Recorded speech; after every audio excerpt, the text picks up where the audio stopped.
ಪೂಜ್ಯ ಶ್ರೀ ಶ್ರೀ ಬ್ರಹ್ಮಾನಂದ ಭಾರತಿ ಸ್ವಾಮೀಜಿಯವರು ನಮ್ಮ ಎದುರಿಗೆ ಇದ್ದಾರೆ.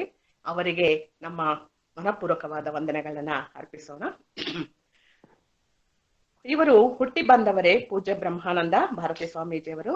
ಇವರು ನಮ್ಮೆಲ್ಲರಲ್ಲೂ ಜ್ಞಾನದ ಬೆಳಕನ್ನು ನೀಡುತ್ತಾ, ಸ್ಥೈರ್ಯವನ್ನ ನೀಡುತ್ತಾ, ನಮ್ಮಲ್ಲಿರುವ ಅಜ್ಞಾನನ ಹೋಗಲಾಡಿಸಿ ಸುಜ್ಞಾನವನ್ನ ಕರುಣಿಸಿ, ನೀವು ಹೋಗ್ತಿರ್ತಕ್ಕಂತಹ ದಾರಿ ಯಾವುದು ನಿಶ್ಚಯ ಮಾಡ್ಕೊಳ್ಳಿ, ಹುಟ್ಟಿದ್ಯಾತಕ್ಕೋಸ್ಕರ, ಜಗತ್ತು ಮಿಥ್ಯ, ಪರಮಾತ್ಮ ಸತ್ಯ, ನಿಮ್ಮ ಹುಟ್ಟಿನ ಗುಟ್ಟನ್ನ ಅರಿತು ನಿಮ್ಮ ಜೀವನವನ್ನ ಜನ್ಮವನ್ನ ಸಾರ್ಥಕತೆ ಪಡಿಸ್ಕೊಳ್ಳಿ ಎಂದು ನಮ್ಮನ್ನ ಸದಾ ಸನ್ಮಾರ್ಗದಲ್ಲಿ ನಡೆಸುತ್ತಿರುವ ಮೋಕ್ಷ ದಾರಿಯನ್ನ ಪಡೆಯಲೇಬೇಕು. ಒಂದಲ್ಲ ಒಂದು ಜನ್ಮದಲ್ಲಿ ಮೋಕ್ಷನ ಪಡಿಬೇಕು.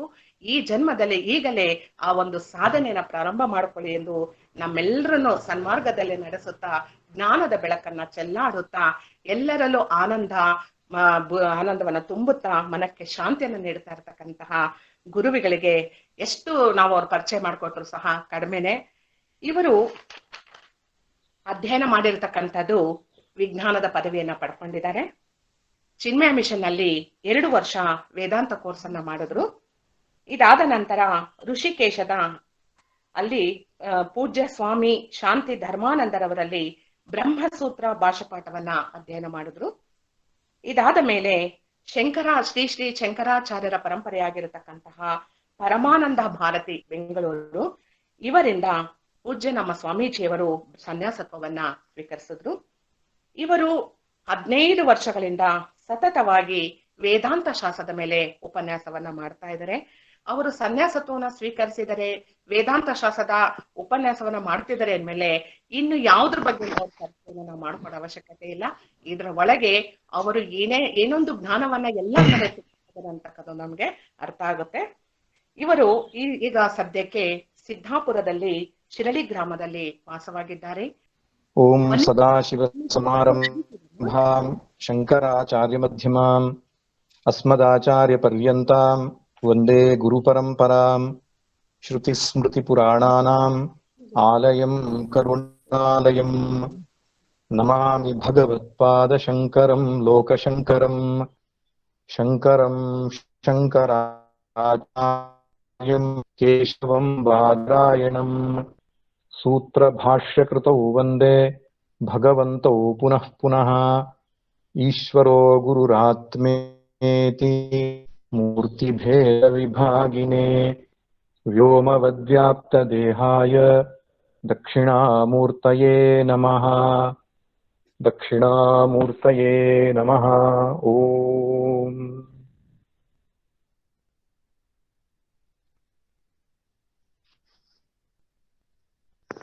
ವಿಕಸನ ಬಳಗದ ಎಲ್ಲ ಸದಸ್ಯರಿಗೂ ಹೃತ್ಪೂರ್ವಕವಾದಂತಹ ನಮನಗಳು. ಈ ಸತ್ಸಂಗ ಕಾರ್ಯಕ್ರಮದ ಮೂಲಕ ತುಂಬಾ ಜನರಿಗೆ ವಿಚಾರಧಾರೆಯನ್ನ, ಪ್ರಾಚೀನ ಚಿಂತನೆಗಳನ್ನ ತಲುಪಿಸ್ತಾ ಇರತಕ್ಕಂಥದ್ದು ತುಂಬಾ ಶ್ಲಾಘನೀಯ.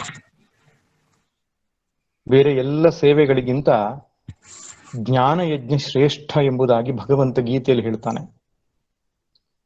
ಜ್ಞಾನಯಜ್ಞದಿಂದ ಯಾರು ನನ್ನನ್ನು ಆರಾಧಿಸ್ತಾರೋ ಅವರಿಗೆ ನನಗೆ ತುಂಬಾ ಇಷ್ಟ ಎಂಬುದಾಗಿ ಹೇಳಿಕೊಂಡಿದ್ದಾನೆ. ಆದ್ದರಿಂದ ನೇರವಾಗಿ ವಿಚಾರಧಾರೆಯನ್ನು ಹಂಚಿಕೊಳ್ಳುವುದಿರಬಹುದು, ಹಂಚಿಕೊಳ್ಳುವುದಕ್ಕೆ ಮಾಡತಕ್ಕಂತಹ ಕಾರ್ಯಗಳು ಇರಬಹುದು, ಸಿದ್ಧತೆಗಳಿರಬಹುದು. ಇವೆಲ್ಲವೂ ತುಂಬಾ ಪವಿತ್ರವಾದ ಶ್ರೇಷ್ಠವಾದ ಕೆಲಸ. ಆದ್ದರಿಂದ ಆಧುನಿಕ ವಿಜ್ಞಾನ ತಂತ್ರಜ್ಞಾನದ ಸಹಕಾರದೊಂದಿಗೆ ಈ ಜ್ಞಾನಯಜ್ಞದ ಕೈಂಕರ್ಯವನ್ನು ಮಾಡ್ತಾ ಇರತಕ್ಕಂಥದ್ದು ತುಂಬಾ ಶ್ಲಾಘನೀಯ. ಇವತ್ತು ಕೊರೋನಾ ಕಾರಣದಿಂದ ಜನರು ಗುಂಪು ಸೇರ್ಲಿಕ್ಕೆ ಸಾಧ್ಯವಾಗ್ತಾ ಇಲ್ಲ. ಆದಾಗ್ಯೂ ಕೂಡ ಈ ಒಂದು ತಂತ್ರಜ್ಞಾನದ ವ್ಯವಸ್ಥೆಯನ್ನ ಬಳಸಿಕೊಂಡು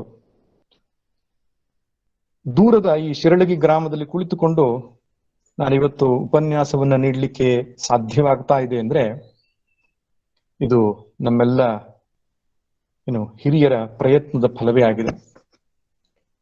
ಒಟ್ಟಿನಲ್ಲಿ ಏನಕೇನ ಪ್ರಕಾರೇಣ ಮನೋಕೃಷ್ಣೇ ನಿವೇಶಯೇತು. ಇದು ಟಿವಿ ಮಾಧ್ಯಮವೋ, ಮೊಬೈಲ್ ಮಾಧ್ಯಮವೋ, ನೇರವಾದ ಸತ್ಸಂಗವೋ, ಮನಸ್ಸು ಭಗವಂತನಲ್ಲಿ ನೆಲೆಗೊಳ್ಳಬೇಕು ಎಂಬುದಾಗಿ ಹಿರಿಯರು ಹೇಳ್ತಾರೆ. ಸೊ ಜ್ಞಾನದ ಮೂಲ ಬಿಂದು ವಿವೇಕದಲ್ಲಿದೆ. ವಿವೇಕವನ್ನ ಸರಿಯಾಗಿ ಮಾಡಬೇಕು. ಉಪನಿಷತ್ತು ಹೇಳುತ್ತೆ, ಪರೀಕ್ಷ್ಯ ಲೋಕಾನ್ ಕರ್ಮಚಿತಾನ್ ಬ್ರಾಹ್ಮಣ ನಿರ್ವೇದ ಮಾಯಾತ್. ಜಗತ್ತನ್ನ ಪರೀಕ್ಷೆ ಮಾಡಬೇಕು ಎಂಬುದಾಗಿ ಹೇಳ್ತಾರೆ. ಪರೀಕ್ಷೆ ಮಾಡುವುದು ಅಂದ್ರೆ ಏನು? ಯಾವುದು ನಿತ್ಯ, ಯಾವುದು ಅನಿತ್ಯ ಎಂಬುದು ನಮ್ಮ ಜೀವನಾನುಭವದಲ್ಲಿ ನಾವು ಬೇಗನೆ ಕಂಡುಕೊಂಡು ಬಿಡಬೇಕು. ಯಾರು ಬೇಗನೆ ಕಂಡುಕೊಳ್ತಾನೋ ಅವನು ಬಹಳ ದೊಡ್ಡ ಬುದ್ಧಿವಂತ.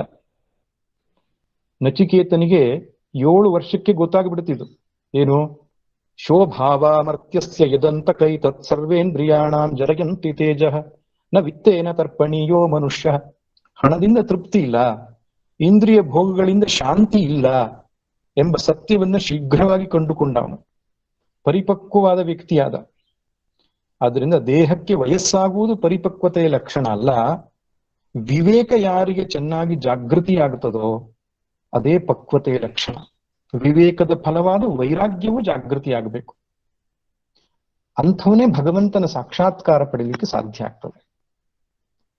ಆದ್ದರಿಂದ ಶಂಕರ ಭಗವತ್ಪಾದರ ಈ ಭಜಗೋವಿಂದ ಗ್ರಂಥ ವಿವೇಕ ಜ್ಯೋತಿಯನ್ನು ಬೆಳಗತ್ತೆ. ವಿವೇಕ ಅನ್ನೋ ಶಬ್ದಕ್ಕೆ ಸಂಸ್ಕೃತದಲ್ಲಿ ವಿಚೃ ಪೃಥಕ್ಕರಣೆ ಧಾತು. ವಿಚೃ ಧಾತುವಿನಿಂದ ವಿವೇಕ ಶಬ್ದ ಬಂದಿದೆ. ಪೃಥಕ್ಕರಣ ಅಂದ್ರೆ ಬೇರೆ ಬೇರೆ ಮಾಡೋದು ಅಂತ ಅರ್ಥ. ಭತ್ತವನ್ನ ಕುಟ್ಟಿ ಅಕ್ಕಿಯನ್ನ ಬೇರೆ ಮಾಡಿದ ಹಾಗೆ, ಸಕ್ಕರೆಯೋ ಮತ್ತು ಉಪ್ಪು ಬೆರೆತಾಗ ಅದನ್ನ ಬೇರೆ ಬೇರೆ ಮಾಡುವ ಹಾಗೆ, ಅಕ್ಕಿ ರಾಗಿ ಬೆರೆತಾಗ ಬೇರೆ ಬೇರೆ ಮಾಡುವ ಹಾಗೆ, ಈ ಬೇರೆ ಬೇರೆ ಮಾಡುವ ಪ್ರಕ್ರಿಯೆಗೆ ವಿವೇಕ ಅಂತ ಹೇಳ್ತಾರೆ. ನೀವು ಪ್ರಸಿದ್ಧವಾದ ಶಬ್ದ ಹಂಸ ಕ್ಷೀರ ವಿವೇಕ ಎಂಬುದು ಕೇಳಿರ್ತೀರಿ. ರಾಜಹಂಸ ಪಕ್ಷಿಗೆ ನೀರಕ್ಷೀರ ವಿವೇಕ ಮಾಡತಕ್ಕಂತಹ ಸಾಮರ್ಥ್ಯ ಇರ್ತದಂತೆ. ನೀರು ಮತ್ತು ಹಾಲನ್ನ ಬೆರೆಸಿಟ್ರೆ ಬರೀ ಹಾಲನ್ನು ಮಾತ್ರ ಗ್ರಹಣ ಮಾಡಿ ನೀರನ್ನು ಬಿಡ್ತದಂತೆ ಹಂಸ ಪಕ್ಷಿ. ಹಾಗೆ ಸಾರಗ್ರಹಣ ಮಾಡುವ ಸಾಮರ್ಥ್ಯ, ಈ ವಿವೇಕ ಅನ್ನುವಂಥದ್ದು ಗಟ್ಟಿಯಾಗಬೇಕು ಮನುಷ್ಯನಿಗೆ. ಅದಕ್ಕೆ ಭಜಗೋವಿಂದಂ ಗ್ರಂಥಕ್ಕೆ ಇನ್ನೊಂದು ಹೆಸರಿದೆ, ಮೋಹ ಮುದ್ಗರ ಅಂತ. ನಮ್ಮ ಮೋಹ ಅಂದ್ರೆ ಅವಿವೇಕ ಅಂತ. ಅವಿವೇಕ ಅಂದ್ರೇನು? ಮೋಹ ಬುದ್ಧಿ ವೈಚಿತ್ಯೇ ಧಾತು. ಬುದ್ಧಿಯಲ್ಲಿ ಸರಿ ಯಾವುದು, ತಪ್ಪು ಯಾವುದು, ಶ್ರೇಷ್ಠ ಯಾವುದು, ಕನಿಷ್ಠ ಯಾವುದು, ಸುಖ ಯಾವುದು, ದುಃಖ ಯಾವುದು, ಇವುಗಳು ಗೊತ್ತಿಲ್ಲದೆ ಮಿಶ್ರಣವಾಗಿರುವ ಒಂದು ಅವಸ್ಥೆ ಏನಿದೆಯೋ ಇದಕ್ಕೆ ಅವಿವೇಕ ಅಂತ ಹೇಳ್ತಾರೆ. ಕತ್ತಲೆ ಬೆಳಕು ಮಿಶ್ರಣ ಆಗಿರುವ ಹಾಗೆ. ಇದು ಹಗ್ಗವೋ ಹಾವೋ ಅಂತ ಗೊತ್ತಾಗದೇ ಇರತಕ್ಕಂಥದ್ದು ಅವಿವೇಕ. ಇದಕ್ಕೆ ಸಂಸ್ಕೃತದಲ್ಲಿ ಮೋಹ ಎಂಬ ಶಬ್ದವನ್ನು ಕರೆದಿದ್ದಾರೆ. ಕನ್ನಡದಲ್ಲಿ ಮೋಹ ಅನ್ನುವ ಶಬ್ದಕ್ಕೆ ತಾದಾತ್ಮ್ಯ, ಅಟ್ಯಾಚ್ಮೆಂಟ್ ಅನ್ನುವ ಅರ್ಥದಲ್ಲಿ ನಾವು ಬಳಸ್ತೇವೆ. ಆದ್ರೆ ಸಂಸ್ಕೃತದಲ್ಲಿ ಮೋಹ ಅಂದ್ರೆ ಅವಿವೇಕ ಅಂತ, ಅಂದ್ರೆ ಸರಿಯಾಗಿ ವಿಚಾರ ಮಾಡದೇ ಇರೋದು ಅಂತ ಅರ್ಥ. ಇದಕ್ಕೆ ಕೊಡಲಿ ಏಟು ಅಥವಾ ಸುತ್ತಿಗೆ ಏಟನ್ನು ಕೊಟ್ಟಿದ್ದಾರೆ, ಮೋಹ ಮುದ್ಗರ ಅಂತ. ಮುದ್ಗರ ಅಂದ್ರೆ ಸುತ್ತಿಗೆ. ನಮ್ಮ ಮೋಹಕ್ಕೆ, ನಮ್ಮ ಅವಿವೇಕಕ್ಕೆ ಸುತ್ತಿಗೆ ಪೆಟ್ಟು ಕೊಟ್ಟು, ಅಲ್ಲಪ್ಪ ನೀನು ತಪ್ಪು ಯೋಚನೆ ಮಾಡ್ತಿದ್ಯಾ, ಹೀಗೆ ಯೋಚನೆ ಮಾಡಬೇಕು ಎಂಬುದಾಗಿ ತೋರಿಸಿಕೊಟ್ಟಿದ್ದಾರೆ. ಬಹಳ ಸುಂದರವಾದ ಪದ್ಯಗಳು, 30-32 ಪದ್ಯಗಳಿದೆ. ಹಣದ ಬಗ್ಗೆ ನಮ್ಮ ದೃಷ್ಟಿಕೋನ ಹೇಗಿರಬೇಕು, ಹೆಣ್ಣು, ಹಣ, ಭೂಮಿ, ತನ್ನ ಕುಟುಂಬದ ವ್ಯವಸ್ಥೆ ಬಗ್ಗೆ, ತನ್ನ ಶರೀರದ ಬಗ್ಗೆ, ತನ್ನ ಆಯುಷ್ಯದ ಬಗ್ಗೆ, ಎಲ್ಲ ವಿಷಯಗಳ ಬಗ್ಗೆ ನಮ್ಮಲ್ಲಿರತಕ್ಕಂಥ ಮೋಹ, ಅವಿವೇಕವನ್ನ ತೆಗೆದು ಹಾಕುವುದಕ್ಕೆ ಸ್ಪಷ್ಟವಾದಂತಹ ಒಂದು ಚಿಂತನೆಯನ್ನು ಕೊಡ್ತಾರೆ. ಕೊನೆಗೆ ಅವರು ಹೇಳೋದು ಒಂದೇ ಮಾತು, ಭಜ ಗೋವಿಂದಂ ಭಜ ಗೋವಿಂದಂ ಗೋವಿಂದಂ ಭಜ. ಭಗವಂತನನ್ನ ಭಜಿಸುವುದೇ ನಿಜವಾದ ವಿವೇಕ ಎಂಬುದಾಗಿ ಹೇಳ್ತಾರೆ. ಜಗತ್ತಿನ ಅನುಭವವನ್ನು ಅನುಭವಿಸಿದ ಮೇಲೆ ಒಂದು ತೀರ್ಮಾನಕ್ಕೆ ಬರಬೇಕು ನಾವೇನಪ್ಪಾ ಅಂದ್ರೆ, ಧ್ಯೇಯೋ ನಾರಾಯಣ ಹರಿಹಿ ಅಂತ. ಜೀವನದಲ್ಲಿ ನಾರಾಯಣ ಪರಮಾತ್ಮನನ್ನ ಸ್ಮರಿಸುವುದೇ ನಿಜವಾದ ಧ್ಯೇಯ ಎಂಬುದಾಗಿ ಅರ್ಥ ಮಾಡಿಕೊಂಡು ಈ ಸಂಸಾರದ ಮಾಯಾ ಮೋಹದಲ್ಲಿ ಸಿಲುಕದೆ ಆದಷ್ಟು ಬೇಗ ಅದನ್ನ ಮರೆತು ಅದರಿಂದ ಹಿಂತಿರುಗಿ ಭಗವಂತನ ಚರಣಾರವಿಂದಕ್ಕೆ ಸಿಲುಕುವಂಥದ್ದು ಬುದ್ಧಿವಂತನ ಲಕ್ಷಣ. ಇದೇ ವಿವೇಕ. ವಿವೇಕಶಾಲಿಯಾದ ವ್ಯಕ್ತಿ ಹೇಗಿರ್ತಾನೆ ಅಂದ್ರೆ, ಪ್ರಪಂಚಕ್ಕೆ ಎಷ್ಟು ಮಹತ್ವ ಕೊಡಬೇಕು ಅಷ್ಟು ಕೊಟ್ಟು ಭಗವಂತನಿಗೆ ತನ್ನ ಜೀವನದ ಎಲ್ಲ ಸಮಯವನ್ನ ವಿನಿಯೋಗಿಸ್ತಾನೆ. ಅವನು ಸಂಸಾರವನ್ನ ದಾಟುತ್ತಾನೆ. ಪರಮಹಂಸ ರಾಮಕೃಷ್ಣರು ಈ ಮಾಯೆ ಮೋಹವನ್ನ ದಾಟುವುದಕ್ಕೆ ಒಂದು ದೃಷ್ಟಾಂತವನ್ನು ಕೊಡ್ತಾ ಇದ್ರು ಬಹಳ ಸುಂದರವಾಗಿ. ಒಬ್ಬ ಮೀನುಗಾರ ಸಮುದ್ರದಲ್ಲಿ ಮೀನು ಹಿಡಿಲಿಕ್ಕೆ ಹೋದಾಗ ಬಲೆಯನ್ನ ಎಸೆಯುತ್ತಾನೆ. ಆ ಸಮುದ್ರದಲ್ಲಿರತಕ್ಕಂತಹ ಮೀನುಗಳು, ದೂರ ದೂರದ ಮೀನುಗಳೆಲ್ಲ ಬಲೆಯಲ್ಲಿ ಸಿಲುಕಿಕೊಳ್ತವೆ. ಆದ್ರೆ ಕೆಲವೊಂದು ಮೀನುಗಳು ಸಿಲುಕೋದೇ ಇಲ್ಲ. ಯಾವ್ದಪ್ಪ ಅಂದ್ರೆ ಮೀನುಗಾರನ ಪಾದದ ಬುಡದಲ್ಲಿ ಇರತಕ್ಕಂತ ಮೀನು. ಅವನಿಂದ ದೂರವಾದ ಮೀನುಗಳು ಬಲೆಯಲ್ಲಿ ಸಿಕ್ಕಾಕೊಂಡು ಸತ್ತು ಹೋಗ್ತವೆ. ಮೀನುಗಾರನ ಪಾದದ ಬುಡದಲ್ಲಿಯೇ ಇರುವ ಮೀನುಗಳು ಎಂದೆಂದೂ ಸಿಲುಕೋದಿಲ್ಲ. ಪರಮಹಂಸರು ಈ ದೃಷ್ಟಾಂತವನ್ನು ಕೊಟ್ಟು ಹೇಳ್ತಾರೆ, ಈ ಮಾಯೆ ಎಂಬುದೇ ಬಲೆ. ಮೀನುಗಾರ ಯಾರಪ್ಪ ಅಂದ್ರೆ ಪರಮಾತ್ಮ. ಪರಮಾತ್ಮ ಮಾಯೆ ಎಂಬ ಬಲೆಯನ್ನ ಬೀಸಿದ್ದಾನೆ ಸೃಷ್ಟಿ ರೂಪದಲ್ಲಿ.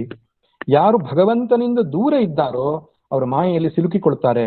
ಯಾರು ಭಗವಂತನ ಪಾದ ಬುಡದಲ್ಲಿ ಇದ್ದಾರೋ, ಭಗವಂತನಿಗೆ ಶರಣಾಗಿದ್ದಾರೋ ಅವರು ಮಾಯೆಯನ್ನು ದಾಟುತ್ತಾರೆ ಎಂಬುದಾಗಿ ಹೇಳ್ತಾರೆ ಪರಮಹಂಸರು.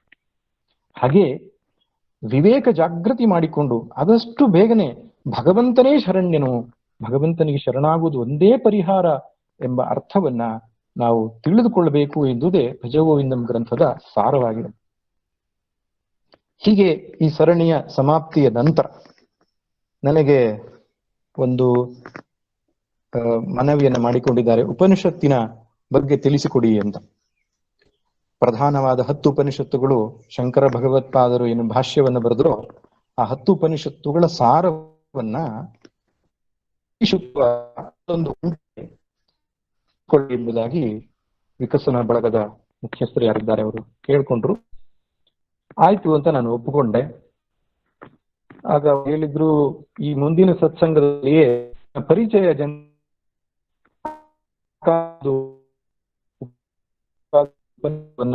ಸ್ವಲ್ಪ ಕಾಲ ನೀವು ನೀಡಬೇಕು ಅಂತ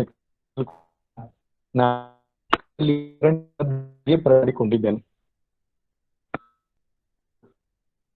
ಉಪನಿಷತ್ತಿನ ಪರಿಚಯವನ್ನು ಮಾಡಿಕೊಟ್ಟು ತರಗತಿಯನ್ನ ಇಲ್ಲಿಗೆ ಮುಗಿಸ್ತೇನೆ. ಮತ್ತೆ ಭಜಗೋವಿಂದಂ ಗ್ರಂಥದ ಚಿಂತನೆ ಮುಗಿದ ಮೇಲೆ ಉಪನಿಷತ್ತನ್ನು, ಒಂದೊಂದೇ ಉಪನಿಷತ್ತಿನ ಸಾರವನ್ನ ನಾವು ಚಿಂತನೆ ಮಾಡಲಿಕ್ಕೆ ಪ್ರಯತ್ನವನ್ನು ಮಾಡೋಣ. ಈಗ ಉಪನಿಷತ್ತಿನ ಒಂದು ಪರಿಚಯ. ಉಪನಿಷತ್ತಿಗೆ ವೇದಾಂತ ಎಂಬ ಹೆಸರಿದೆ. ವೇದಾಂತೋ ನಾಮ ಉಪನಿಷತ್ ಪ್ರಮಾಣಂ. ವೇದಾಂತ ಎಂದರೂ ಒಂದೇ, ಉಪನಿಷತ್ ಎಂದರೂ ಒಂದೇ. ವೇದಾಂತ ಎಂಬ ಹೆಸರು ಯಾಕೆ ಬಂತು ಅಂದ್ರೆ 2 ಮುಖ್ಯವಾದ ಕಾರಣದಿಂದ ವೇದಾಂತ ಅಂತ ಕರೀತಾರೆ ಉಪನಿಷತ್ತಿಗೆ. ಒಂದು, ವೇದದ ಕೊನೆಯಲ್ಲಿ ಕಾಣಿಸಿಕೊಳ್ಳುವುದರಿಂದ. ಅಂತ ಅನ್ನುವ ಶಬ್ದಕ್ಕೆ ಕೊನೆ ಎಂಬ ಅರ್ಥ ಇದೆ. ವೇದದ ಅಂತ ಅಂದ್ರೆ ವೇದದ ಕೊನೆಯಲ್ಲಿ ಕಾಣಿಸಿಕೊಳ್ಳುವುದರಿಂದ ವೇದಾಂತ ಎಂಬುದಾಗಿ ಉಪನಿಷತ್ತುಗಳಿಗೆ ಹೇಳ್ತಾರೆ. ಇನ್ನೊಂದು ಅರ್ಥ, ಅಂತ ಅಂದ್ರೆ ನಿರ್ಣಯ, ಸಾರ, ತಿರುಳು ಎಂಬ ಅರ್ಥ ಇದೆ. ಆ ಅರ್ಥದಿಂದ ನಾವು ಚಿಂತನೆ ಮಾಡೋದಾದ್ರೆ ವೇದಾಂತ ಎಂದರೆ ವೇದದ ಸಾರ ಸರ್ವಸ್ವ, ವೇದದ ತಿರುಳು ಅಂತ ಅರ್ಥ ಆಗ್ತದೆ. ಉಪನಿಷತ್ತುಗಳಂದ್ರೆ ವೇದದ ತಿರುಳು. ಸಮಗ್ರ ವೇದ ನಮಗೆ ಸಾರಭೂತವಾಗಿ, ಸಂಕ್ಷಿಪ್ತವಾಗಿ ಯಾವ ಸಂದೇಶವನ್ನು ಅಂತ ತಿಳಿ ಹೊರಟ್ರೆ ಉಪನಿಷತ್ತುಗಳೇ ವೇದದ ಸಾರವಾಗಿದೆ. ಆದ್ರಿಂದ ಭಾರತೀಯ ತತ್ವಶಾಸ್ತ್ರ ಏನು ಹೇಳ್ತದೆ ಅಂತ ತಿಳಿಲಿಕ್ಕೆ ಹೊರಡುವ ವ್ಯಕ್ತಿಗೆ ಉಪನಿಷತ್ತುಗಳ ಅಧ್ಯಯನದಿಂದಲೇ ಸ್ಪಷ್ಟವಾದ ಚಿತ್ರಣ ಸಿಗೋದು. ಪುರಾಣ ಸಾಹಿತ್ಯವಲ್ಲ, ಇತಿಹಾಸವಲ್ಲ, ವೇದದ ಕರ್ಮಕಾಂಡವೂ ಅಲ್ಲ, ಉಪಾಸನಾ ಕಾಂಡವೂ ಅಲ್ಲ, ಜ್ಞಾನಕಾಂಡವಾದ ಉಪನಿಷತ್ತುಗಳಲ್ಲಿಯೇ ಭಾರತೀಯ ಚಿಂತನೆ, ನಿಜವಾದ ಚಿಂತನೆ ಅಡಗಿದೆ. ಹಾಗಾದ್ರೆ ಬೇರೆ ಸಾಹಿತ್ಯಗಳಲ್ಲಿ ಅಡಗಿಲ್ವೋ? ಇದೆ. ಪುರಾಣಗಳಲ್ಲಿ ಭಾರತೀಯ ಚಿಂತನೆ ಅಡಗಿದೆ. ಆದರೆ ಈ ಜ್ಞಾನ ಸಾಧನೆಗೆ ಯೋಗ್ಯವಾದ ಸಾಧನಾ ಕ್ರಮವನ್ನ ಹೆಚ್ಚಿಗೆ ಹೇಳೋದ್ರಿಂದ ಸಾಧ್ಯದ ಬಗ್ಗೆ, ಗುರಿಯ ಬಗ್ಗೆ ಕಡಿಮೆ ಚಿಂತನೆ ನಡೆದಿರೋದ್ರಿಂದ ಸಾಮಾನ್ಯವಾಗಿ ನಮಗೆ ಬಹುದೇವತೋಪಾಸನೆ ಇರಬಹುದು, ಅನೇಕ ವಿಧವಾದ ಗೊಂದಲಗಳಿಗೆ ಕಾರಣವಾದ ಚಿಂತನೆಗಳಿವೆಯೇನೋ ಅಂತ ಅನ್ನಿಸುವ ಹಾಗೆ ಕಾಣಿಸ್ತದೆ. ಆದರೆ ಉಪನಿಷತ್ತುಗಳೆಲ್ಲ ಹಾಗಲ್ಲ. ಬರೀ ತತ್ವ ಚಿಂತನೆ, ಅಧ್ಯಾತ್ಮ ಚಿಂತನೆ, ಬ್ರಹ್ಮವಿದ್ಯೆ ಅದರಲ್ಲಿ ಮುಖ್ಯವಾಗಿರುವುದರಿಂದ ಸ್ವಲ್ಪವೂ ಗೊಂದಲಕ್ಕೆ ಎಡೆಮಾಡದ ಹಾಗೆ ಪರಮಾತ್ಮ ಎಂದರೆ ಯಾರು, ಜೀವ ಎಂದರೆ ಯಾರು, ಜೀವಕ್ಕೂ ಪರಮಾತ್ಮನಿಗೂ ಏನು ಸಂಬಂಧ, ಸೃಷ್ಟಿ ಎಂದರೆ ಏನು, ಸೃಷ್ಟಿಗೂ ಪರಮಾತ್ಮನಿಗೂ ಏನು ಸಂಬಂಧ, ಮತ್ತೆ ಸೃಷ್ಟಿಗೂ ಜೀವಕ್ಕೂ ಏನು ಸಂಬಂಧ, ಈ ಬಂಧನ ನಮಗೆ ಹೇಗೆ ಉಂಟಾಯಿತು, ಇದರಿಂದ ಬಿಡುಗಡೆ ಆಗೋದು ಹೇಗೆ, ಎಲ್ಲ ಚಿಂತನೆಯನ್ನ ಅತ್ಯಂತ ಸುಸ್ಪಷ್ಟವಾಗಿ ಸಂಶಯ ಬರದ ಹಾಗೆ ತಿಳಿಸಿಕೊಡತಕ್ಕಂತಹ ಪ್ರಾಚೀನ ಗ್ರಂಥಗಳು ಉಪನಿಷತ್ತುಗಳು. ಆದ್ದರಿಂದ ಭಾರತೀಯ ಚಿಂತನೆ ಏನು ಅಂತ ಅರ್ಥ ಮಾಡಿಕೊಂಡು ಅದ್ರ ಬಗ್ಗೆ ವಾದ ವಿವಾದ ಮಾಡೋದು, ಮತ್ತೊಂದು ಮಾಡುವವರು ಎಲ್ಲರೂ ಮಾಡಬೇಕಾಗಿರೋದು ಏನಪ್ಪಾ ಅಂದ್ರೆ ಪುರಾಣವನ್ನು ಇನ್ನೆಲ್ಲೂ ಸಾಹಿತ್ಯವನ್ನು ಅಧ್ಯಯನ ಮಾಡಿ ಅದು ಭಾಗಶಃ ಅಧ್ಯಯನ ಮಾಡಿಕೊಂಡು ನಮ್ಮ ಭಾರತೀಯ ಚಿಂತನೆ ಹೀಗಿದೆ ಎಂಬುದಾಗಿ ಹೇಳಿದ್ರೆ ಅದು ತಪ್ಪಾಗುತ್ತದೆ. ಯಾರು ವಿದೇಶದ ತತ್ವಜ್ಞಾನಿಗಳಿದ್ದಾರೋ, ಚಿಂತಕರಿದ್ದಾರೋ, ಅವರು ಎಲ್ಲರೂ ಕೂಡ ಉಪನಿಷತ್ತುಗಳಿಗೆ ಬಂದಾಗ ತಲೆಬಾಗಿ ಬಿಟ್ಟಿದ್ದಾರೆ, ಶರಣಾಗತರಾಗಿ ಬಿಟ್ಟಿದ್ದಾರೆ. ಹಿಂದೊಮ್ಮೆ ಒಬ್ಬ ವಿಜ್ಞಾನಿ ಈ ರೆಕಾರ್ಡಿಂಗ್ ಸಿಸ್ಟಮ್ ಅನ್ನ, ಥಾಮಸ್ ಅಲ್ವಾ ಎಡಿಸನ್, ಅವನು ರೆಕಾರ್ಡಿಂಗ್ ಸಿಸ್ಟಮ್ ಅನ್ನ ಕಂಡು ಹಿಡಿದಾಗ ಅದರಲ್ಲಿ ಪ್ರಥಮತಃ ಒಂದು ಸಂದೇಶವನ್ನ ತಾನು ಸಂಗ್ರಹ ಮಾಡಬೇಕು, ಅದು ವಿಶೇಷವಾದ ಒಂದು ಧ್ವನಿಯಾಗಬೇಕು, ವಿಶೇಷವಾದ ಒಂದು ಚಿಂತನೆ ಆಗಬೇಕು ಅಂತ ಅಪೇಕ್ಷೆ ಪಟ್ಟ ಕಾರಣದಿಂದ ಆ ಕಾಲದ ಒಬ್ಬ ತತ್ವಜ್ಞಾನಿ ಮ್ಯಾಕ್ಸ್ ಮುಲ್ಲರ್ ಅಂತ ಅವರ ಹೆಸರು, ಜರ್ಮನ್ ದೇಶದ ಮ್ಯಾಕ್ಸ್ ಮುಲ್ಲರ್ಗೆ ಮೊದಲನೆಯ ಸಂದೇಶವನ್ನು ರೆಕಾರ್ಡ್ ಮಾಡೋದಕ್ಕೆ ಹೇಳ್ತಾರಂತೆ.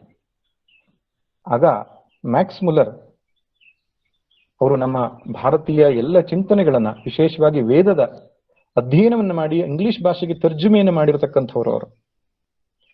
ಅವರು ಮೊದಲನೇ ಸಂದೇಶ ಏನ್ ಹೇಳ್ತಾರೆ ಅಂದ್ರೆ, ಅಗ್ನಿಮೀಲೆ ಪುರೋಹಿತಂ ದೇವಸ್ಯ ಋತ್ವಿಜಂ ಹೋತಾರಂ ರತ್ನಧಾತಮಂ. ಅಗ್ನಿಮೀಲೆ ಪುರೋಹಿತಂ ದೇವಸ್ಯ ಋತ್ವಿಜಂ ಹೋತಾರಂ ರತ್ನಧಾತಮಂ. ಈ ರೀತಿಯಾಗಿ ಬರತಕ್ಕಂತಹ ಋಗ್ವೇದದ ಒಂದು ಮೊದಲನೆಯ ಮಂತ್ರವನ್ನ ಅವರು ರೆಕಾರ್ಡ್ ಮಾಡ್ತಾರೆ. ನಂತರ ಅದನ್ನ ಪುನಃ ಪ್ರಕಟ ಮಾಡಿದಾಗ ಯಾವ ಭಾಷೆ, ಏನು ಚಿಂತನೆ ಇದೆ ಅಂತ ಅಲ್ಲಿ ನಡೆದಂತಹ ಸಭೆಯ ಸದಸ್ಯರಿಗೆ ಗೊತ್ತಾಗದೇ ಇದ್ದಾಗ ಮ್ಯಾಕ್ಸ್ ಮುಲ್ಲರ್ ತಾವೇ ಬಂದು ಹೇಳ್ತಾರಂತೆ, ನಾವುಗಳೆಲ್ಲ ವಿದೇಶಿಯರು ಇನ್ನೂ ನಾಗರಿಕತೆಯ ವಿಕಾಸದ ಹಂತದಲ್ಲಿ ಇಲ್ಲದೇ ಇರುವಾಗ ಭಾರತೀಯರು ತಮ್ಮ ಪ್ರಜ್ಞಾ ಚಿಂತನೆಯ ತುದಿಗೆ ತಲುಪಿದಂತಹ ಸ್ಥಿತಿಯಲ್ಲಿ ಹೇಳಿದ ಮಾತುಗಳಿವು ಋಗ್ವೇದದ ಮೊದಲನೇ ಮಂತ್ರ ಎಂಬುದಾಗಿ ಅವರು ಹೇಳ್ತಾರೆ. ಅಂದ್ರೆ ವಿದೇಶಿಯರು ಇವತ್ತು ನಮ್ಮ ದೇಶಕ್ಕೆ ತಲೆಬಾಗ್ತಾ ಇರುವುದು ನಾವು ಶ್ರೀಮಂತರಾಗಿದ್ದೇವೆ ಅನ್ನೋ ಕಾರಣಕ್ಕಲ್ಲ, ದೊಡ್ಡ ಚಿಂತನೆ ನಮ್ಮಲ್ಲಿದೆ ಅಂತ. ಅದು ಆಯುರ್ವೇದ ಇರಬಹುದು, ಯೋಗ ಇರಬಹುದು, ಕಣಾದರ ಚಿಂತನೆಗಳಿರಬಹುದು, ಎಲ್ಲ ಬಗೆಯ ಶಾಸ್ತ್ರಗಳು ಕೂಡ ಸಾಕಷ್ಟು ನಮ್ಮಲ್ಲಿ ಬೆಳೆದಿವೆ. ಅದರಲ್ಲಿಯೂ ಶ್ರೇಷ್ಠವಾದ ಉಪನಿಷತ್ತಿನ ಚಿಂತನೆ ಯಾವ ಧರ್ಮಶಾಸ್ತ್ರದಲ್ಲಿಯೂ ಯಾವ ಮತದಲ್ಲಿಯೂ ಕೂಡ ಇಷ್ಟು ಪ್ರಮಾಣದಲ್ಲಿ ಚಿಂತನೆ ಮಾಡಿರತಕ್ಕಂಥ ಅಲ್ಲೊಂದು ಕಡೆ ಇಲ್ಲೊಂದು ಕಡೆ ಕೆಲವು ವಾಕ್ಯಗಳು ಆಭಾಸಗಳು ಕಾಣಬಹುದು, ಆದ್ರೆ ಜೀವಬ್ರಹ್ಮೈಕ್ಯದ ಚಿಂತನೆ, ಜಗತ್ತಿನ ಸ್ವರೂಪದ ಬಗ್ಗೆ ಹೇಳಿರ್ತಕ್ಕಂಥ ಮಾತುಗಳು, ಬಂಧನ ಮುಕ್ತಿಗಾಗಿ ಮಾಡಬೇಕಾದ ಸಾಧನೆ ವಿಷಯವಾಗಿ ಇರತಕ್ಕಂಥ ಸಂಗತಿಗಳು ಬೇರೆ ಎಲ್ಲಿಯೂ ಸಿಗುವುದಿಲ್ಲ. ಒಂದು ಉಪನಿಷತ್ತುಗಳು, ಇನ್ನೊಂದು ಭಗವದ್ಗೀತೆ, ಇದೆರಡು ಗ್ರಂಥವನ್ನ ಯಾರು ಚೆನ್ನಾಗಿ ಅಧ್ಯಯನ ಮಾಡಿದ್ದಾನೋ ಭಾರತೀಯ ಚಿಂತನೆಯ ಸಾರ ಸರ್ವಸ್ವವನ್ನು ಗ್ರಹಣ ಮಾಡಿದ್ದಾನೆ ಅಂತ ಅರ್ಥ. ಅಷ್ಟು ಉಪಯುಕ್ತವಾದ ಶ್ರೇಷ್ಠವಾದ ಗ್ರಂಥಗಳು ಉಪನಿಷತ್ತುಗಳು ಹಾಗೂ ಭಗವದ್ಗೀತೆ. ಈ ಉಪನಿಷತ್ತುಗಳು ವೇದದ ಸಾರ ಎಂಬುದಾಗಿ ನಾವು ನೋಡಿದೆವು, ಅದಕ್ಕೆ ವೇದಾಂತ ಎಂಬ ಹೆಸರಿದೆ. ಹಾಗಾದ್ರೆ ಈ ಉಪನಿಷತ್ತು ಎನ್ನುವ ಶಬ್ದ ಹೇಗೆ ಬಂತು ಅಂತಂದ್ರೆ ಅಲ್ಲಿ 3 ಶಬ್ದಗಳಿವೆ. ಉಪ ನೀ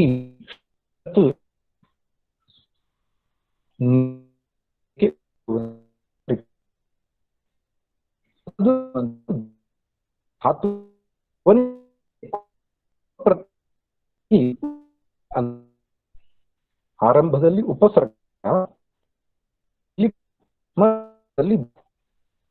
ಇದರಿಂದ ಉಪನಿಷತ್ ಅನ್ನುವಂಥದ್ದು ಆಗಿದೆ. ಇದು ಎಲ್ಲಾ ಭಾಷೆಯಲ್ಲೂ ಇದೆ. ಉಪಸರ್ಗದಿಂದ ಒಂದು ಧಾತುವಿಗೆ ಇನ್ನೊಂದು ಅರ್ಥ ಬರತಕ್ಕಂಥದ್ದು. ಸಫಿಕ್ಸು, ಪ್ರಿಫಿಕ್ಸು ಅಂತ ಕರೀತಾರೆ ಇಂಗ್ಲಿಷ್ನಲ್ಲಿ. ಕನ್ನಡದಲ್ಲೂ ಇದೆ ಆ ರೀತಿಯಾಗಿ ಪ್ರಯೋಗಗಳು. ಅದು ಮೂಲ ಸಂಸ್ಕೃತವೇ ಆಗಿದೆ. ಉದಾಹರಣೆಗೆ ಹೃ ಎನ್ನುವಂತಹ ಸಂಸ್ಕೃತ ಧಾತುವಿಗೆ ಹರಣ, ಎತ್ಕೊಂಡು ಹೋಗೋದು ಅಂತ ಅರ್ಥ. ಅದರಿಂದ ಹರಿ ಮತ್ತು ಹರ ಎನ್ನುವ ಶಬ್ದ ಬಂದಿದೆ. ಹರಿ ಅನ್ನೋ ಶಬ್ದಕ್ಕೆ ಅರ್ಥ ಏನಂದ್ರೆ ಅಪಹರಿಸುವವನು ಅಂತ, ಹರ ಅನ್ನೋ ಶಬ್ದಕ್ಕೂ ಅಪಹರಿಸುವವನು ಅಂತಾನೆ ಅರ್ಥ. ಆದ್ರೆ ನಾವು ಹರಿ ಬೇರೆ ಹರ ಬೇರೆ ಅಂತ ಮಾಡ್ಕೊಂಡು ಬಿಟ್ಟಿದ್ದೇವೆ. ಹರಿ ಹರ ಅನ್ನುವ ಶಬ್ದದ ಅರ್ಥದಲ್ಲಿ ಭೇದ ಇಲ್ಲ, ತತ್ವದಲ್ಲಿಯೂ ಭೇದ ಇಲ್ಲ, ನಾವು ಭೇದ ಮಾಡ್ಕೊಂಡಿದ್ದೇವೆ. ಏನ್ ಅಪಹರಿಸುವವನು ಅಂದ್ರೆ ನಮ್ಮ ಜ್ಞಾನವನ್ನ, ನಮ್ಮ ದುಃಖವನ್ನ ಅಪಹರಿಸುವವನು ಹರಿ ಮತ್ತು ಹರ ಎಂಬ ಅರ್ಥ. ಅದನ್ನು ಹೃಧಾತುವಿಗೆ ಹರಣ ಮಾಡುವುದು ಅಂತ.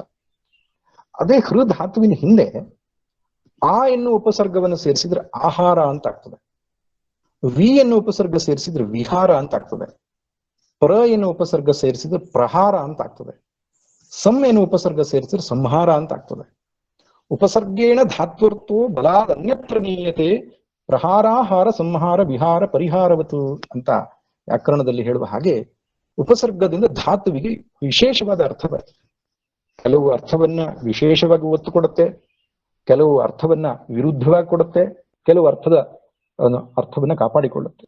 ಈ ರೀತಿಯಾಗಿ ಉಪಸರ್ಗಗಳು, ಅನೇಕ ಉಪಸರ್ಗಗಳಿಂದ ಸಾವಿರಾರು ಶಬ್ದಗಳನ್ನು ನಾವು ಹುಟ್ಟು ಹಾಕಬಹುದು. ಇಲ್ಲಿ ಸದು ಧಾತು, ಧಾತು ಅಂದ್ರೆ ಮೂಲ ಶಬ್ದ. ಎರಡು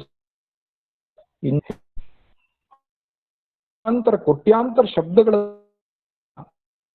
ಅಂದ್ರೆ ಉಪಸರ್ಗ ಇನ್ನೊಂದು ಪ್ರತ್ಯಯಗಳ ಸಹಾಯದಿಂದ. ಆದ್ದರಿಂದ ಉಪಸರ್ಗಗಳನ್ನ ಬೇರೆ ಬೇರೆ ಅರ್ಥ ಉಪಯೋಗ ಆಗುವ ಹಾಗೆ ನಾವು ಸೇರಿಸಿಕೊಂಡು ಅರ್ಥ ಮಾಡಬಹುದು. ಇಲ್ಲಿ ಷದ್ ಧಾತು ಏನಿದೆ, ಸದ್ ಧಾತು ಏನಿದೆ, ಅದಕ್ಕೆ ಅರ್ಥ ವಿಶರಣ, ಗತಿ, ಅವಸಾದನ ಅಂತ. ವಿಶರಣ ಅಂದ್ರೆ ಶಿಥಿಲ ಮಾಡೋದು, ಗತಿ ಅಂದ್ರೆ ಪಡ್ಕೊಳ್ಳೋದು, ಅವಸಾದನ ಅಂದ್ರೆ ನಾಶ ಮಾಡೋದು. ಅಂದ್ರೆ ಸದ್ ಧಾತುವಿಗೆ ಮೂರು ಅರ್ಥ ಇದೆ. ನಾಶ ಮಾಡೋದು ಅಂತನೂ ಒಂದು ಅರ್ಥ ಇದೆ, ಪಡ್ಕೊಳ್ಳೋದು ಅಂತ ಒಂದು ಅರ್ಥ ಇದೆ, ಶಿಥಿಲ ಮಾಡೋದು ಅಂತ ಒಂದು ಅರ್ಥ ಇದೆ. ಅದ್ರ ಹಿಂದೆ ಈಗ ಉಪ ಮತ್ತು ನೀ ಉಪಸರ್ಗವನ್ನು ಸೇರಿಸ್ಬಿಟ್ರೆ ಏನ್ ಅರ್ಥ ಆಗ್ತದೆ? ಉಪ ಅನ್ನೋ ಶಬ್ದಕ್ಕೆ ಉಪ ಸಮೀಪೆ ಅಂತ ಅರ್ಥ. ಈ ಉಪ ಅನ್ನೋ ಶಬ್ದ ನಮ್ಗೆ ತುಂಬಾ ಚೆನ್ನಾಗಿ ಪರಿಚಯ ಇದೆ. ಎಲ್ಲಿ ಹೇಳಿ? ಉಪವಾಸ. ಉಪವಾಸದಲ್ಲಿ ಉಪ ಅನ್ನೋ ಶಬ್ದಕ್ಕೆ ಉಪ ಸಮೀಪೆ, ವಾಸ ಅಂದ್ರೆ ವಾಸಿಸುವುದು ಅಂತ. ಭಗವಂತನ ಸಮೀಪ ವಾಸಿಸುವುದು ಉಪವಾಸ. ಹಾಗೆ ಉಪನಯನ ಅನ್ನೋ ಶಬ್ದಕ್ಕೂ ಅರ್ಥ ಇದೆ. ಉಪ ಅಂದ್ರೆ ಸಮೀಪ, ನಯನ ಅಂದ್ರೆ ಕರ್ಕೊಂಡು ಹೋಗೋದು ಅಂತ. ಗುರುಗಳ ಸಮೀಪಕ್ಕೆ ವಿದ್ಯಾಭ್ಯಾಸಕ್ಕೋಸ್ಕರ ಕರ್ಕೊಂಡು ಹೋಗೋದು ಉಪನಯನ. ಮಾಡೋದು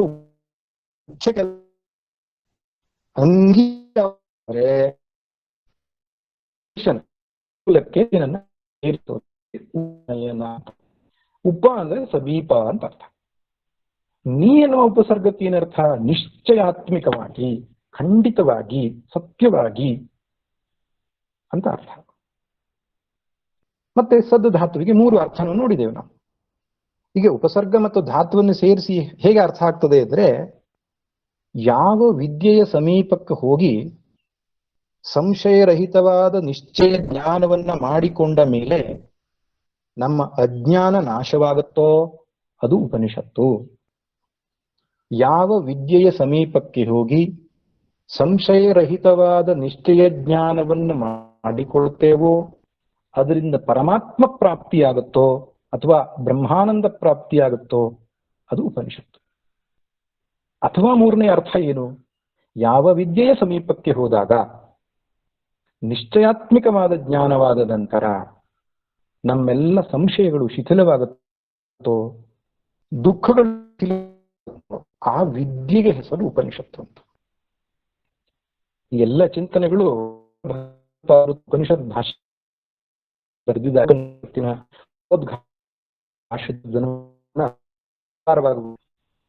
ಅದರಿಂದ ಉಪನಿಷತ್ತು ಅಂದ್ರೆ ಏನರ್ಥ? ಅದು ಬ್ರಹ್ಮವಿದ್ಯೆ ಅಂತ, ಅಥವಾ ಆತ್ಮವಿದ್ಯೆ ಅಂತ, ಅಥವಾ ಅಧ್ಯಾತ್ಮ ವಿದ್ಯೆ ಎಂಬುದಾಗಿ ಕರೀತಾರೆ. ಉಪನಿಷತ್ತು ಅಂದ್ರೆ ಬ್ರಹ್ಮವಿದ್ಯೆ, ಆತ್ಮವಿದ್ಯೆ, ಅಧ್ಯಾತ್ಮ ವಿದ್ಯೆ.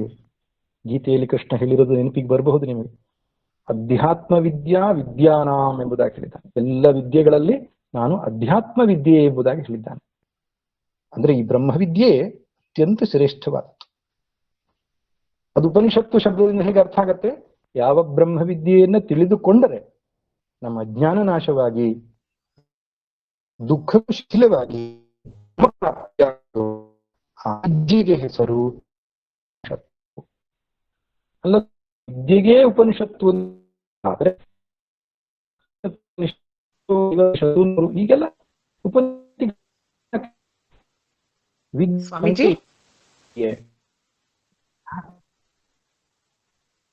ತಮ್ಮ ವಾಯ್ಸ್ ಬ್ರೇಕ್ ಆಗ್ತಾ ಇದೆ ಗುರುಗಳೇ. ವಾಯ್ಸ್ ಸ್ವಲ್ಪ ಹೌದಾ? Signal problem. ಅದೇ ಹಾ, ಈಗ ಸರಿ. ಇಲ್ಲಿ ಸ್ವಲ್ಪ ಇಂಟರ್ನೆಟ್ ಸರಿ ಆಯ್ತಾ ಇವಾಗ? ಈಗ ಸರಿ. ಸರಿ ಸರಿ. ಹಾಗೆ ಬ್ರಹ್ಮವಿದ್ಯೆ ಎಂಬುದಾಗಿ ಉಪನಿಷತ್ತಿಗೆ ಹೆಸರಿದೆ. ಶಂಕರ ಭಗವತ್ಪಾದರು ತಮ್ಮ ಧನ್ಯಾಷ್ಟಕ ಗ್ರಂಥದಲ್ಲಿ ಹೇಳ್ತಾರೆ,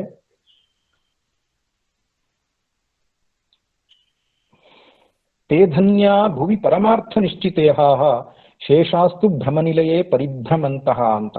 ತಜ್ಞಾನಂ ಪ್ರಶಮಕರಂ ಯದಿಂದ್ರಿಯಾಣಾಂ ತಜ್ಞೇಯಂ ಯದುಪನಿಷತ್ಸು ನಿಶ್ಚಿತಾರ್ಥಂ ತೇ ಧನ್ಯ ಭುವಿ ಪರಮಾರ್ಥ ನಿಶ್ಚಿತೇಹ ಶೇಷಾಸ್ತು ಭ್ರಮನಿಲಯೇ ತಜ್ಞಾನಂ ಯತ್ ಪ್ರಶಮಕರಂ ಇಂದ್ರಿಯಾಣಾಂ. ಜ್ಞಾನ ಅಂದ್ರೆ ಯಾವುದು? ಯಾವುದು ಇಂದ್ರಿಯಗಳನ್ನ ಶಾಂತ ಮಾಡುತ್ತದೆ ಜ್ಞಾನ. ತಜ್ಞೇಯಂ ಯದ್ ಉಪನಿಷತ್ಸು ನಿಶ್ಚಿತಾರ್ಥಂ. ಆ ಜ್ಞಾನ ಎಲ್ಲಿದೆ? ಉಪನಿಷತ್ತುಗಳಲ್ಲಿದೆ. ತೇ ಧನ್ಯ ಭೂಮಿ ಪರಮಾರ್ಥ ನಿಶ್ಚಿತೇಹ. ಈ ಭೂಮಿಯಲ್ಲಿ ಪರಮಾರ್ಥವೇ ತನ್ನ ಜೀವನದ ಗುರಿ ಅಂತ ನಿಶ್ಚಯ ಮಾಡಿದವರು ಧನ್ಯ ಪುರುಷರು. ಬೇರೆಯವರೆಲ್ಲ ಭ್ರಮನಿಲಯದಲ್ಲಿ ತಿರುಗಾಡ್ತಾ ಇದ್ದಾರೆ ಅಂತ ಹೇಳ್ತಾರೆ. ಆದ್ದರಿಂದ ಬ್ರಹ್ಮವಿದ್ಯೆಯು ಅತ್ಯಂತ ಶ್ರೇಷ್ಠವಾದ ವಿದ್ಯೆ. ಇದನ್ನು ಪಡೆದುಕೊಂಡ್ರೆ ಜೀವನ ಕೃತಕೃತ್ಯವಾಗ್ತದೆ, ಸಾರ್ಥಕವಾಗ್ತದೆ, ಮುಕ್ತಿ ಪ್ರಾಪ್ತಿಯಾಗ್ತದೆ. ನಮಗೆ ಮುಕ್ತಿ ಎಂದ ತಕ್ಷಣ ಜನ ಭಯಪಟ್ಟು ಬಿಡ್ತಾರೆ. ಸ್ವಾಮಿ, ಮುಕ್ತಿ ನಮ್ಗೆ ಈಗ ಬೇಡ, ನಾವು ಮಾಡ್ಲಿಕ್ಕೆ ತುಂಬಾ ಜವಾಬ್ದಾರಿಗಳು ಕೆಲಸಗಳು ಉಂಟು, ಆಮೇಲೆ ನೋಡೋಣ ವಯಸ್ಸಾದ ಮೇಲೆ. ಮುಕ್ತಿ ಅಂದ್ರೆ ಹೋಗುತ್ತದೆ. ಶಾಸ್ತ್ರಗಳಲ್ಲಿ ಹಾಗೆ ಇಲ್ಲ.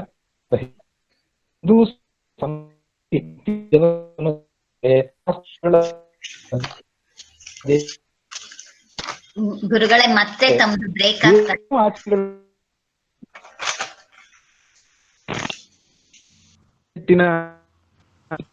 ಸ್ವಾಮೀಜಿ ಮತ್ತೆ ಬ್ರೇಕ್ ಆಗ್ತಾ ಇದೆಯಪ್ಪ, ಕೇಳಿಸ್ತಾ ಇಲ್ಲ. ಏನ್ ಮಾಡೋದು ಇವಾಗ? ಹಾ ಗುರುಗಳೇ, ಈ ಆಂಗಲ್ ಚೇಂಜ್ ಮಾಡಿದ್ರೆ ಚೆನ್ನಾಗಿ ಬರ್ತಾ ಇದೆ. ನೀವು ತಾವು ಸ್ವಲ್ಪ ಈಗ ಮುಂದೆ ಬಂದು ಮಾತಾಡಿದ್ದು ಕೇಳಿಸ್ತು. ಹಾ ಹಾ, ಇಲ್ಲ ಈಗ ಗುರುಗಳೇ. ಕೇಳ್ತಾ ಇದೆಯಾ? ಹಾ, ಈಗ ಕೇಳಿಸ್ತಾ ಇದೆ ಗುರುಗಳೇ, ಇವಾಗ ಕೇಳಿಸ್ತಾ ಇದೆ. ವೀಣಾ ಸರಿ. ವೀಣಾ, ಹೆಡ್ಫೋನ್ ಮೈಕ್ ಇಟ್ಕೊಳಕ್ ಹೇಳಮ್ಮ. ಹೆಡ್ಫೋನ್ ಅಲ್ಲಿ ಮೈಕ್ ಇದೆ ಅಲ್ವಾ? ಅದೇ ಇದನ್ನ ಅದೇ ಹಾಕ್ಬೇಕಾ? ಅಲ್ಲ, ಕೈಯಲ್ಲಿ ಇಟ್ಕೊಳ್ಳಿ ಗುರುಗಳೇ. ಕೈಯಲ್ಲಿ ಇಟ್ಕೋಬೇಕಾ? ಆಯ್ತಾಯ್ತು, ಹಾಗೆ ಮಾಡಿ. ಕಿವಿಗೆ ಹಾಕೊಂಡು ಕೈಗೆ ಇಟ್ಕೊಳ್ಳಿ ಸರ್. ಹಾ, ಹೀಗೆ ಇಟ್ಕೊಳ್ಳ. ಹಾ ಗುರುಗಳೇ, ಈಗ ಚೆನ್ನಾಗಿ ಹರಿಯೋ, ಇವಾಗ ಕೇಳಿಸ್ತಾ ಇದೆಯಾ? ಕೇಳಿಸ್ತಾ ಇದೆ ಗುರುಗಳೇ. ಕೇಳಿಸ್ತಾ ಇದೆಯಾ? ಕೇಳಿಸ್ತಾ ಇದೆ ಹಲೋ. ಗುರುಗಳೇ, ಕೇಳಿಸ್ತಾ ಇದೆ. ಅದರಿಂದ ಮೋಕ್ಷ ಎಂದರೆ ಆತ್ಯಂತಿಕ ದುಃಖ ನಿವೃತ್ತಿ, ನಿರತಿಶಯ ಸುಖ ಪ್ರಾಪ್ತಿ ಎಂಬುದಾಗಿ ಹೇಳಿದ್ದಾರೆ. ದುಃಖ ಸಂಪೂರ್ಣ ನಿವೃತ್ತಿಯಾಗಿ ಪರಮಾನಂದ ಪ್ರಾಪ್ತಿಯಾಗುವುದೇ ಮೋಕ್ಷ ಅಂತ. ತದನಂತರ ಸತ್ತ ನಂತರ ಪುನರ್ಜನ್ಮ ಇಲ್ಲದೆ ಇರುವುದು ವಿದೇಹ ಮುಕ್ತಿ ಅಂತ ಕರೀತಾರೆ. ಜೀವನ್ ಮುಕ್ತಿ ಮತ್ತು ವಿದೇಹ ಮುಕ್ತಿಯೇ ಮೋಕ್ಷ ಅಂತ. ನಮ್ಮ ಪ್ರಕಾರ ಏನಪ್ಪಾ ಅಂದ್ರೆ, ಮೋಕ್ಷ ಆಗ್ಬೇಕು ಅಂದ್ರೆ ಸತ್ತು ಸ್ವರ್ಗಕ್ಕೆ ಹೋಗೋದು ಅಂತ, ಆತ್ಮಕ್ಕೆ ಸದ್ಗತಿ ಸಿಗ್ಲಿ ಮುಂತಾದ ತಪ್ಪು ತಪ್ಪು ಶಬ್ದಗಳ ಪ್ರಯೋಗವೇ ನಮ್ಮಲ್ಲಿ ಇದೆ. ಮುಕ್ತಿ ಅನ್ನೋದು ಜೀವಂತ ಇರುವಾಗ ದುಃಖರಾಹಿತ್ಯದ ಒಂದು ಸ್ಥಿತಿ. ಅದು ಇದು ಸಿಗೋದು ಯಾವಾಗ ಅಂದ್ರೆ, ನಮ್ಮ ಸ್ವರೂಪವನ್ನು ನಾವು ಅರ್ಥ ಮಾಡಿಕೊಂಡಾಗ, ನಾವು ನಿಜವಾಗಿ ಯಾರಾಗಿದ್ದೇವೆ, ಬಂಧನ ನಮ್ಗೆ ಇದೆಯೋ ಇಲ್ಲವೋ ಅನ್ನೋದು ಸರಿಯಾಗಿ ತಿಳ್ಕೊಂಡ್ರೆ ಮುಕ್ತಿ ನಿತ್ಯವಾಗಿರತಕ್ಕಂಥದ್ದು. ಈಗಲೇ ಎಲ್ಲರೂ ನಿತ್ಯ ಮುಕ್ತರೇ ಆಗಿದ್ದಾರೆ. ಈ ಬ್ರಹ್ಮವಿದ್ಯೆ ಏನ್ ಮಾಡ್ತದೆ ಅಂದ್ರೆ, ಅವಿದ್ಯೆಯನ್ನು ನಿವೃತ್ತಿ ಮಾಡುವುದರ ಮೂಲಕವಾಗಿ ನಮ್ಮ ಸ್ವರೂಪದ ಪರಿಚಯ ಮಾಡಿಕೊಡ್ತದೆ. ಇವಾಗಲೇ ನಿತ್ಯ ಮುಕ್ತನಾಗಿದ್ಯಪ್ಪ, ಆನಂದಕ್ಕಾಗಿ ನೀನು ಹೊರಗಡೆಯ ಪ್ರಪಂಚವನ್ನ ಆಶ್ರಯಿಸಿಯೂ ಬೇಕಿಲ್ಲ. ಆನಂದ ನಿನ್ನ ಸ್ವರೂಪವೇ ಆಗಿದೆ, ನಿತ್ಯ ಆನಂದ ಸ್ವರೂಪಿ ಆಗಿದ್ಯಾ ನೀನು ಎಂಬುದು ನಮಗೆ ಗೊತ್ತಾಗುವುದು ಈ ಬ್ರಹ್ಮವಿದ್ಯೆಯನ್ನು ಪಡೆದ ಮೇಲೆ. ಆದ್ರಿಂದ ಬ್ರಹ್ಮವಿದ್ಯೆಗೆ ಅಷ್ಟು ಎತ್ತರದ ಸ್ಥಾನ ಯಾಕಿದೆ ಅಂದ್ರೆ ಶಾಶ್ವತವಾಗಿ ನಮ್ಮ ದುಃಖವನ್ನೆಲ್ಲ ನಿರ್ಮೂಲನೆ ಮಾಡಿ ನಮ್ಮ ಕಷ್ಟಗಳನ್ನೆಲ್ಲ ತೊಡೆದು ಹಾಕ್ಬಿಡ್ತದೆ. ಇದು ಬರೀ ಪರಿಕಲ್ಪನೆಯಲ್ಲ, ಹಾಗೆ ಸಂತ ಮಹಾತ್ಮರು ಬದುಕಿದ್ದಾರೆ.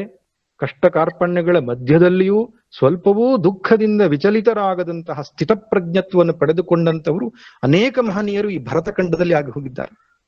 ಈ ಭರತ ಭೂಮಿಯಲ್ಲಿ ಹುಟ್ಟಿದಂತ ನಾವೇ ಧನ್ಯರು. ವಿದೇಶದಿಂದ ಒಬ್ಬ ಪ್ರಯಾಣಿಕ ಹಡಗಿನಲ್ಲಿ ನಮ್ಮ ದೇಶಕ್ಕೆ ಬಂದಾಗ ಹಡಗಿಂದ ಕೆಳಗಿಳಿಯುವಾಗ ಚಪ್ಪಲಿ ಬಿಚ್ಚಿ ಕೆಳಗಡೆಗೆ ಇಳಿದು ಹೋಗಿ ಉದ್ದಂಡ ನಮಸ್ಕಾರ ಮಾಡ್ತಾನೆ, ಶಿರಸಾಷ್ಟಾಂಗ ನಮಸ್ಕಾರ. ಯಾರೋ ಕೇಳ್ತಾರಂತೆ, ಯಾಕಯ್ಯ ನೀನು ಹೀಗೆ ಮಾಡಿದ್ಯಾ ಅಂದ್ರೆ ಅವನು ಹೇಳ್ತಾನೆ, ನಾನು ದೇವಸ್ಥಾನದ ಹೊಸ್ತಿಲಿಗೆ ಬಂದಿದ್ದೇನೆ, ದೇವರು ಒಳಗಡೆ ಇದ್ದಾನೆ, ಶಿರಸಾಷ್ಟಾಂಗ ಪ್ರಣಾಮ ಮಾಡ್ಬೇಕಲ್ವೇ, ಈ ಭರತ ಭೂಮಿಯೇ ಒಂದು ದೇವಸ್ಥಾನ ಅಂತ ಹೇಳ್ಬಿಟ್ಟ. ಇದು ವಿಶೇಷವಾದ ಮೂಲೆಯಲ್ಲಿ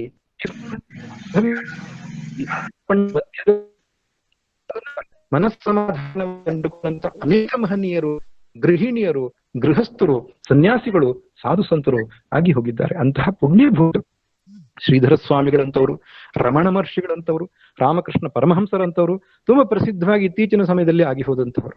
ಈಗಲೂ ಕೂಡ ಅಂತ ಮಹಾತ್ಮರಿದ್ದಾರೆ. ಅರ್ಥಾತ್ ಬದುಕಿದ್ದಾಗಲೇ ಆ ಪರಮಾನಂದ ಪ್ರಾಪ್ತಿ ನಮಗೆ ಸಾಧ್ಯ ಇದೆ. ಇದು ಉಪನಿಷತ್ತಿನ ತಿಳುವಳಿಕೆಯಿಂದ, ಜ್ಞಾನದಿಂದ ನಮಗೆ ಸಾಧ್ಯವಾಗ್ತದೆ. ಆದ್ದರಿಂದ ಈ ಉಪನಿಷತ್ತುಗಳನ್ನ ಅಧ್ಯಯನ ಮಾಡಬೇಕು. ಶಂಕರ ಭಗವತ್ಪಾದರು ಹೇಳಿದ ಹಾಗೆ ಶ್ಲೋಕಾರ್ಧೇನ ಪ್ರವಕ್ಷ್ಯಾಮಿ ಯದುಕ್ತಂ